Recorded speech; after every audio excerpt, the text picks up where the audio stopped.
orang kalau sudah berbicara tentang terapi berbasis sel sangat tertarik sekali kan, sehingga mereka seakan-akan wes pokoknya berapapun saya bayar gitu kan, Iya. dimanapun saya cari gitu. Nggih. Tapi ternyata dia mendapatkan di tempat yang tidak benar gitu, tidak sesuai dengan bidangnya gitu. Ini yang banyak sekali terjadi seperti itu.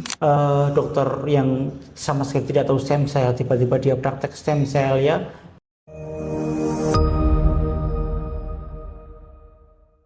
Dok, akhir-akhir ini kenapa ya banyak komentar negatif soal stem cell, Dok? Ya, ya saya kira memang ada beberapa sebab ya Mbak. Yang pertama karena stem cell itu tidak dipakai sesuai dengan tempatnya gitu. Artinya apa? Terlalu banyak stem cell yang beredar secara ilegal gitu. Jadi ilegal itu artinya memang tidak sesuai dengan kewenangan yang diberikan gitu. Kan kalau sesuai Permenkes itu dikatakan stem cell itu sekarang masih dalam rangka penelitian berbasis layanan, jadi bukan layanan murni. Kita lihat sekarang kan banyak sekali pelayan-pelayan stem cell yang mereka mempromosikan dengan Yang beredar-beredar di luar itu ya, Dok, dengan overclaim ya. Nah, itu yang tidak diperbolehkan gitu.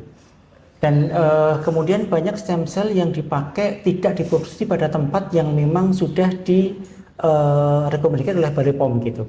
Jadi sekarang ini kan stem cell yang boleh diproduksi itu hanya pada beberapa perusahaan saja sesuai dengan GMP maupun CPOB-nya gitu. Tapi sekarang kita lihat berapa banyak orang-orang yang bahkan industri rumah tangga juga membuat stem cell sendiri, Mbak. Ini yang menyebabkan jadi stem cell tidak jelas kualitasnya gitu kan, betul, tidak jelas sterilitasnya, toksisitasnya, sehingga yang beredar itu stem cell yang mungkin bisa dikatakan palsu gitu. Dan ini yang tidak diharapkan sekali gitu kan. Kemudian yang kedua, banyak dokter-dokter yang memang tidak kompeten di bidang stem cell, dia melakukan layanan stem cell gitu. Dokter yang tidak jelas, bahkan kadang-kadang tidak dokter pun juga melakukan layanan stem cell. Ini yang menyebabkan jadi stem cell menjadi image-nya negatif gitu kan. Betul, Dok. Dokter yang sama sekali tidak tahu stem cell, tiba-tiba dia praktek stem cell ya. Kemudian dokter yang tidak kompeten di bidangnya pun praktek stem cell di bidang yang lain gitu. Misalnya orang dengan diabetes yang ngobatin bukan dokter penyakit dalam endokrini, tapi dokter yang lain gitu. Maka ini yang menyebabkan terjadinya overclaim dan kemudian hasilnya menjadi tidak maksimal gitu. Karena banyak juga para dokter yang kemudian menghentikan obat rutinnya, kemudian hanya menggunakan stem cell saja, jadi tidak logis gitu, Mbak.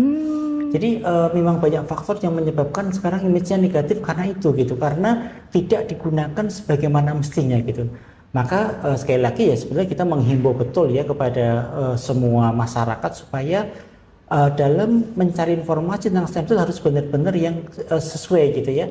Dokter yang kompeten, perusahaan yang membuat stem cell juga yang kompeten sesuai dengan CPOB maupun GMP ya. Kemudian digunakan pada penyakit yang benar gitu, karena tidak semua penyakit bisa diobati dengan stem cell loh ya. Kan kalau sekarang yang beredar kan di seluruh Indonesia itu mengatakan bahwa semua penyakit bisa dengan stem cell, maka ini jelas tidak benar. Harus berdasarkan evidence base, harus berdasarkan penelitian yang valid ya, dan sesuai dengan kompetensi di bidangnya. Itu yang paling penting itu. Sebetulnya para ahli sudah memperkirakan bahwa ini bakal terjadi gitu, bahwa suatu ketika stem cell akan banyak disalahgunakan gitu. Kenapa? Karena memang potensi itu ada gitu. Karena orang kalau sudah berbicara tentang terapi berbasis sel sangat tertarik sekali kan, sehingga mereka seakan-akan wes pokoknya berapapun saya bayar gitu kan, dimanapun saya cari gitu. Tapi ternyata dia mendapatkan di tempat yang tidak benar gitu, tidak sesuai dengan bidangnya gitu. Ini yang banyak sekali terjadi seperti itu. Maka sekali lagi kami menghimbau masyarakat untuk cerdas dalam memilih pengobatan stem cell. Boleh menggunakan stem cell, harus dokter yang kompeten di bidang stem cell dan harus dokter yang kompeten di bidang penyakitnya.